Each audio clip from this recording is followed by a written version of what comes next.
UGC पर बवाल, सड़कों पर सवर्णों का संग्राम। यूजीसी का सर्वनाश करेगा स्वर्ण समाज।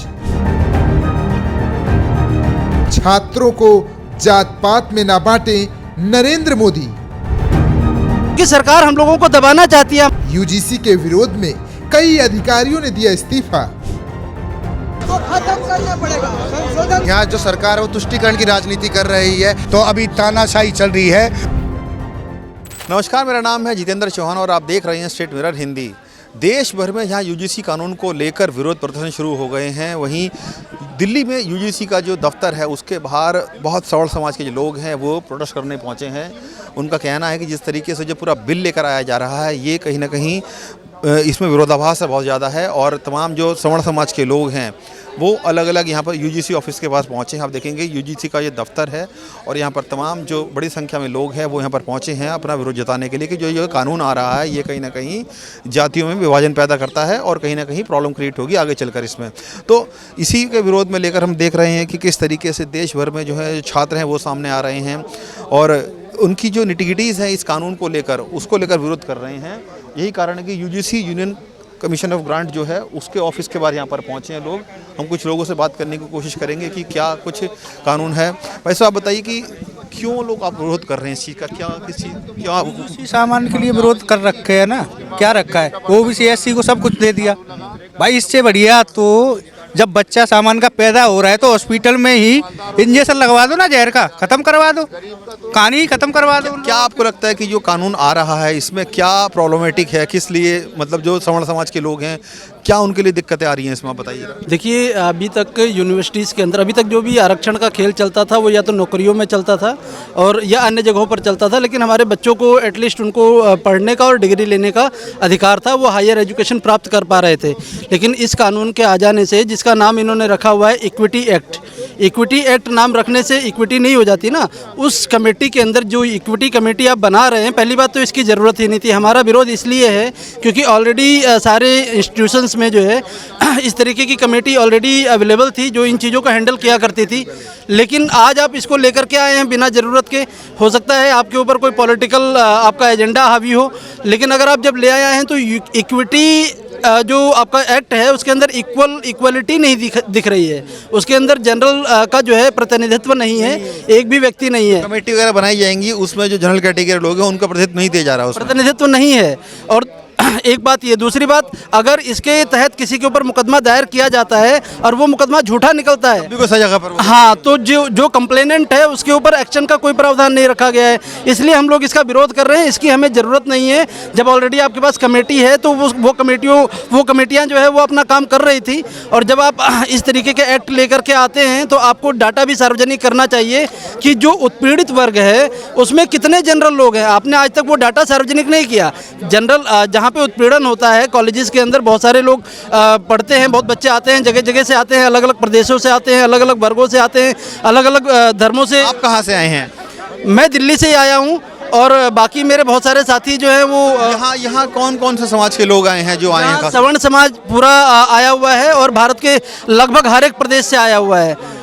हमारे बहुत सारे लोग जो आ रहे थे उनको दिल्ली के बाहर ही बॉर्डर्स पे रोक दिया गया है, जिसके कारण वो आ नहीं पाए हैं। राजस्थान, हरियाणा, उत्तर प्रदेश, मध्य प्रदेश, ठीक है, इन जगहों से लोग आ रहे थे काफ़ी भारी संख्या में। आज की डेट में लगभग हमारा 15 से 20 हज़ार लोगों का यहाँ पे इकट्ठा होने का प्रोग्राम था और हमें बॉर्डर्स पे ही रोक दिया गया है। जो कुछ लोग दिल्ली के अंदर रहते थे। सरकार नहीं चाहती कि आप लोग यहाँ प्रोटेस्ट करें यहाँ के? हाँ जी, सरकार नहीं चाहती कि आप लोग यहाँ पर? बिल्कुल सरकार नहीं चाहती है, क्योंकि सरकार हम लोगों को दबाना चाहती है, हमारी आवाज़ को दबाना चाहती है। और मैं सरकार को आपके माध्यम से, आपके चैनल के माध्यम से ये सूचना देना चाहता हूँ, ये उनको चेतावनी भी देना चाहता हूँ कि जो सवर्ण समाज आज तक आपके सपोर्ट में चट्टान की तरह खड़े रहा, आपको वोट करता रहा, आंख बंद करके लोग हमको अंधभक्त बोलते रहे और हम आपको वोट करते रहे, साथ में और लोगों से भी आपको वोट करवाते रहे।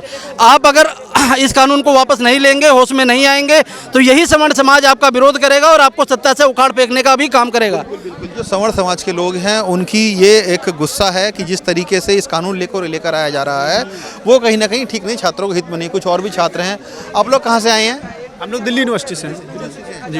ये बताइए कि जो कानून आ रहा है आप किस नज़रिए से देखते हैं आप लोग? क्या ये छात्रों के हितों में है या जातियों में भेदभाव करने का प्रयास किया जा रहा है इस यूथ को कहीं ना कहीं? इस कानून से सरकार पूर्ण रूप से जातीय भेदभाव कर रही है। छात्र हित में ये तब होता, मैं आपको बताऊं, जब इसमें सर्व समाज की बात की जाती है ना।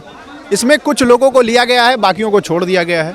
हम ये पूछना चाह रहे हैं सरकार से कि सरकार बताए कि क्या भेदभाव सिर्फ एक ही समाज कर रहा है? हर जाति में सब क्लासिफिकेशन है, अपने से नीचे वाले का सब भेदभाव कर रहे हैं।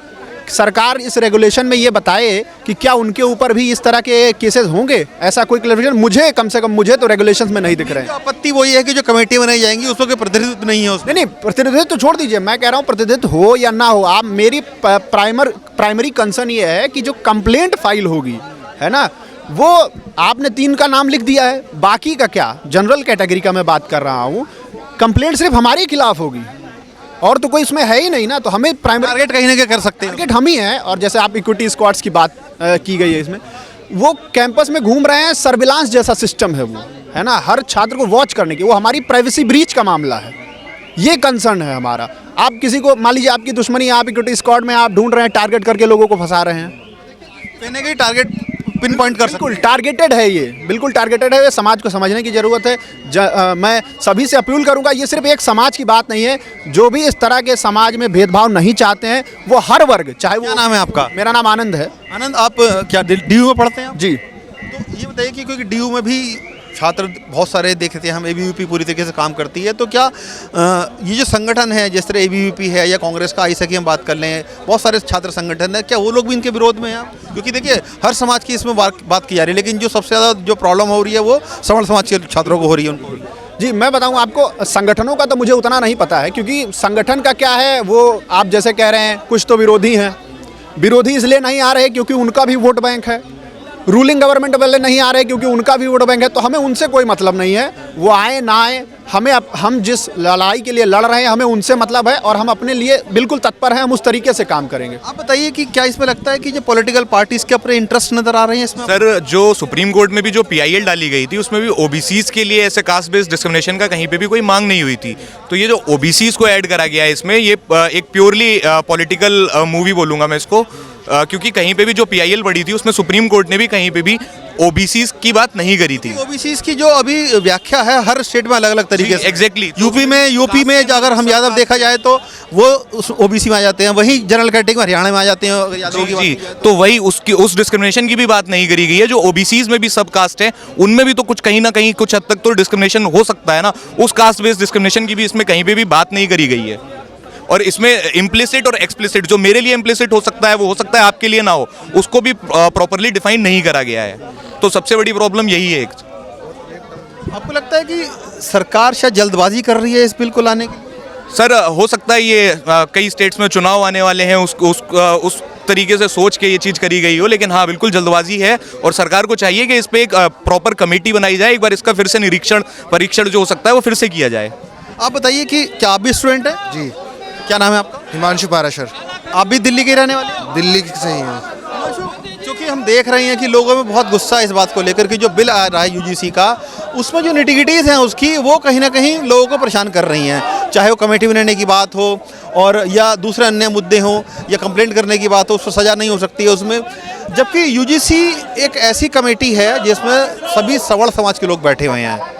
अगर वो इस तरीके का बिल लेकर आ रहे हैं कि सवर्ण समाज के लोगों को ही इसमें प्रॉब्लम क्रिएट हो रही है, उनके लिए नुकसानदायक है, तो क्या ये पॉलिटिकल चीज़ें हो रही हैं या पॉलिटिकल दबाव इन लोगों के ऊपर है? जी, ये बिल्कुल एक पॉलिटिकल मूव है। यहाँ जो सरकार है वो तुष्टीकरण की राजनीति कर रही है कि हमें अलग अलग वर्गों में बांट करके, अलग अलग जातियों में बांट करके वो एक वोट बैंक अपना बनाना चाह रही है, क्योंकि वो जान रही है, क्योंकि अभी कास्ट बेस्ड सेंसस वो कराना चाहती है, जो कि अगला उनका मूव होने वाला है। तो उससे पहले कि इन्हें जो बाकी वर्ग है, SC ST OBC है, इनको खुश करके इनके वोट बटोरे जा सके, दोबारा सत्ता में आ जा सके, केवल ये उसी का वो, मतलब कहीं ना कहीं पॉलिटिक्स है इसमें पूरी तरह। बिल्कुल मेरे मानना पॉलिटिक्स ही चल रही है। स्टूडेंट्स हैं जो दिल्ली यूनिवर्सिटी के स्टूडेंट्स हैं, अलग अलग राज्यों से यहाँ पर आए हुए हैं, और उनका कहना है कि एक तो पहली बात स्टूडेंट्स को यहाँ पर आने नहीं दिया गया, लेकिन जो प्रॉब्लम है UGC बिल को लेकर, उनका ये कहना है कि कहीं ना कहीं पॉलिटिक्स इसमें इन्वॉल्व है, और पॉलिटिक्स के जरिए ही इस बिल को सरकार लेकर आना चाहती है, क्योंकि छात्रों के हितों के इसमें कहीं ना कहीं जो सवर्ण समाज के छात्र हैं खास तौर से, उनके हितों को कहीं ना कहीं धराशायी किया जा रहा है। और अब देखेंगे कि तमाम जो लोग हैं यहाँ पर लगातार प्रोटेस्ट कर रहे हैं और सवर्ण समाज के लोग यहाँ पर आए हैं। हम आगे भी बातचीत करेंगे इनसे कि क्या वाकई में ये जो बिल आ रहा है ये छात्रों के हित में है या नहीं है, क्योंकि हमने देखा है कि तमाम जो पॉलिटिकल पार्टी से सवर्ण समाज के लोग हैं वो भी इसका विरोध कर रहे हैं। और चाहे विधायक हो, सांसद हो या अन्य राज्यों से बड़े बड़े संगठन हो, चाहे वो सवर्ण समाज के चाहे क्षत्रिय बिरादरी से हो, ब्राह्मण समाज से हो, वैश्य समाज से हो, सभी तरह के जो लोग हैं वो प्रोटेस्ट कर रहे हैं, क्योंकि उनका ये कहना है कि ये जो बिल लेकर आ रही है सरकार, ये कहीं ना कहीं छात्र विरोधी है और इसमें जो कुछ पॉइंट्स डाले गए हैं वो कहीं ना कहीं खिलाफ हैं। आप बताइए क्यों इसको कहना पड़ रहा है आपको यूजीसी रोल बैक? देखिए, हम जातिवादी कानून नहीं चाहते हैं। हम एक ऐसी व्यवस्था चाहते हैं जिसमें हमें जात से ऊपर उठ के हिंदू एकता की बात करी जाए, हिंदू एकता करी जाए। आप हिंदू एकता से आए थे, आप हिंदू एकता की बात करिए। अगर आप जात की बात करेंगे तो वो हमें एक्सेप्ट नहीं है। देखिए, ये तमाम जो लोग हैं वो यही बात कह रहे हैं कि सरकार छात्रों को जात पात में बांटने का काम कर रही है और जिस तरीके से ये जो बिल लाया जा रहा है और जो कमेटियां बन रही हैं उसमें जो प्रतिनिधित्व है वो नहीं दिया जा रहा है सवर्णों को। और कंप्लेंट अगर कोई लोअर कास्ट का स्टूडेंट अगर कर देता है तो कहीं ना कहीं उसके खिलाफ कोई एक्शन नहीं होगा, अगर वो साबित होता है नहीं होता है। तो तमाम तरह के प्रश्न हैं, सवाल हैं जो छात्र यहाँ पर उठा रहे हैं यूजीसी कानून को लेकर। और यूजीसी का ये दफ्तर है यहाँ पर और उसी के सामने तमाम जो छात्र हैं वो यहाँ पर पहुँचे हैं, अपना प्रदर्शन कर रहे हैं। ठाकुर साहब हमारे साथ हैं, बात करेंगे इनसे हम। क्षत्रिय समाज बहुत आहत है। देखो, आहत मानवता है, अभी मानवता आहत हो रही है। इनमें क्षत्रिय, ब्राह्मण, वैश्य, शूद्र ये नहीं है, अभी मानवता अभियान। अरे मनुष्य को संवेदनशील होना चाहिए, यहाँ अहम संवेदनशील हो रहे हैं, सरकार को अहम संवेदनशील हो रहे हैं, मानवता संवेदनशील होनी चाहिए। क्या लगता है कि क्यों सरकार को ये कदम उठाना पड़ा है? क्या किसी खास वर्ग को खुश करने की बात की? ये लोकतंत्र था, पर अभी ये जो है ना तानाशाह है। क्योंकि अगर मैं भी अपने गांव में हूँ ना, मेरे पास भी 4 वोट है या 10 वोट है तो मैं अपने गांव का तानाशाह हूँगा। तो अभी तानाशाही चल रही है। मैं अपील करता हूँ सरकार से भी कि भाई इस कानून को वापस लेके जियो और जीने दो का नारा देश में दो। आप अपना नाम बताइए, कहाँ से आए हैं? मैं ऋषिराज सिंह, ब्राह्मण स्वयं सेवक संघ का अध्यक्ष, बवाना दिल्ली में हमारा कार्यालय है और हम समाज की सेवा करते हैं। समाज में जो बिछड़े, गरीब और जो बुजुर्ग हैं जिनको घर में सहारा नहीं मिलता उनकी मदद करते हैं। ये बताइए कि सरकार जो बिल लाने की जो मंशा है, क्या नज़र आ रही है सरकार की मंशा? इसमें साफ साफ मंशा है बांटों की। जो अंग्रेजों का रूल था ना, आगे डिवाइड एंड रूल, मतलब बांट कर राज करना है, छोटे छोटे टुकड़ों में समाज को बांटना है और उनके ऊपर अंग्रेजों की तरह राज करना है, अपने रूल थोपने हैं। वही सरकार जैसे कि आप बात कर रहे हैं कि सरकार कहीं ना कहीं बांटों की राजनीति कर रही है। अगर सरकार इस बिल को वापस नहीं लेती है तो किस तरह का आंदोलन की रूपरेखा आगे रहने वाली है? वो तो समय बताएगा, क्योंकि आग तो लग गई है। इस समाज में एक अग्नि की ज्वाला भड़क गई है, वो कितनी जलेगी, कितनी नहीं जलेगी, फायर फाइटर आएंगे नहीं आएंगे वो बात की बात है, पर अग्नि तो शुरू हो गई है। देखिए, अग्नि की ज्वाला भड़क चुकी है सवर्ण समाज के लोगों में और यही इनका कहना है कि सरकार अगर समय रहते नहीं चेती है तो कहीं ना कहीं आने वाले टाइम में ये जो प्रदर्शन है उग्र हो सकते हैं, क्योंकि लोगों में गुस्सा बहुत ज़्यादा है। और अब देखना होगा कि क्या सरकार वाकई में इस बिल पर कोई दोबारा सोच विचार करती है या नहीं करती है। कैमरामैन अमन के साथ जितेंद्र चौहान, स्टेट मिरर के लिए।